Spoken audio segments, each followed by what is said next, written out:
To answer the first part of your question, I often like to rely on an old retail adage. Now that adage says that retailing really represents the last 12 inches or foot in a 3,000-mile channel.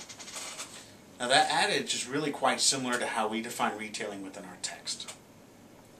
We state that retailing consists of the final activities and steps needed to place merchandise made elsewhere into the hands of the final consumer or to provide a service to the final consumer. Therefore, any firm that sells a good or provides a service to the final consumer is performing retailing by our definition. Now it's really the second point that's really critical for the student to understand. And how I go about it in class is I discuss the two divisions of Walmart.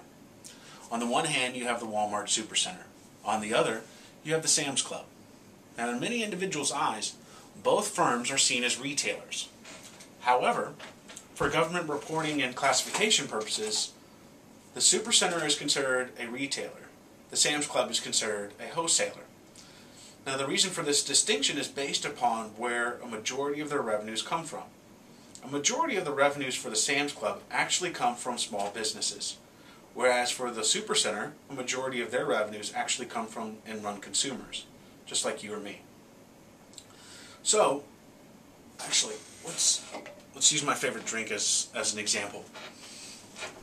Now, say you or one of your fellow students were to walk into a Supercenter and a Sam's Club and buy identical cases of my favorite drink, Dr. Pepper. Now, the sale at the Supercenter would actually be recorded as a retail sale. However, the identical case of Dr. Pepper would be considered a wholesale sale at the Sam's Club. So let's put that back over there and let's move on to the second part of your question.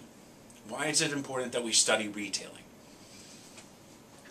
Well, if you recall our earlier definition, that any firm that sells a good or provides a service to the final consumer is performing retailing, and the fact that roughly 1/3 of the U.S. economy is represented by consumer spending, then the study of retailing and its importance should be somewhat evident to the student.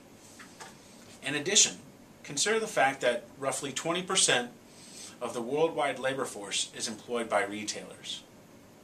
Further, consider the fact that in most countries around the world, retailing is the largest industry. So if we study retailing, we not only get an understanding of domestic business practices, but we also get insights into how business is conducted internationally.